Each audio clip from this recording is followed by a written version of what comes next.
Angry viewers confront our former guest, Nick Sally. If I had a dollar for every time that a person comes up to me in private and says, "Hey, I saw your show today. Boy, do I have a thing or two to say to that guest of yours."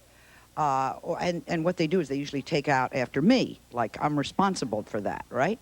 Or maybe it's the mail that you send in. I'd like to give that guest of yours a piece of my mind. I'd be, well, if I had that much money, I'd be pretty rich. Now, we created a very unique format for you. It is the viewer to face off with former guests. And it's been so successful that you wrote and asked us to do it again. So, as they say, back by popular demand, the viewers confront former Sally guests. Let's get started.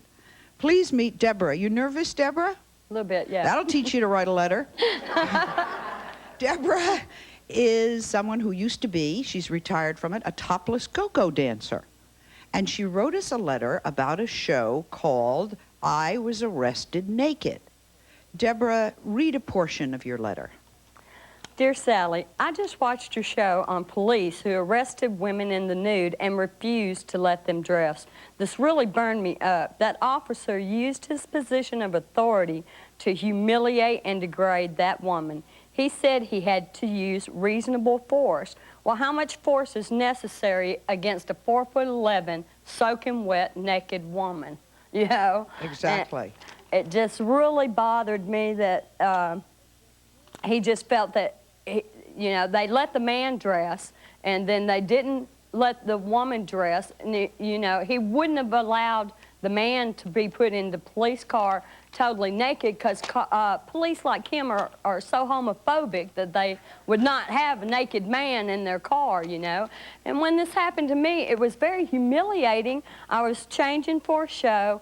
You know, they pulled a see-through sheer curtain down and made me wear that, and my mother seen me get arrested on the 10 o'clock news. Why were you arrested? You were working in a theater and you were changing your clothes so you were nude. Oh, yeah, I was nude. In your own dressing room, though, nude.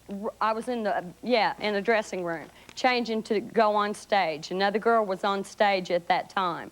And at that time, it had gotten to be a game. And I mean, even the police thought it was a game, you know. They would come in, and the night that happened, one of the vice officers even went out there and started doing a little strip, you know, on stage, you know, and so it was a joke. They were raiding the place you worked, and they took you naked, wrapped in a transparent shroud.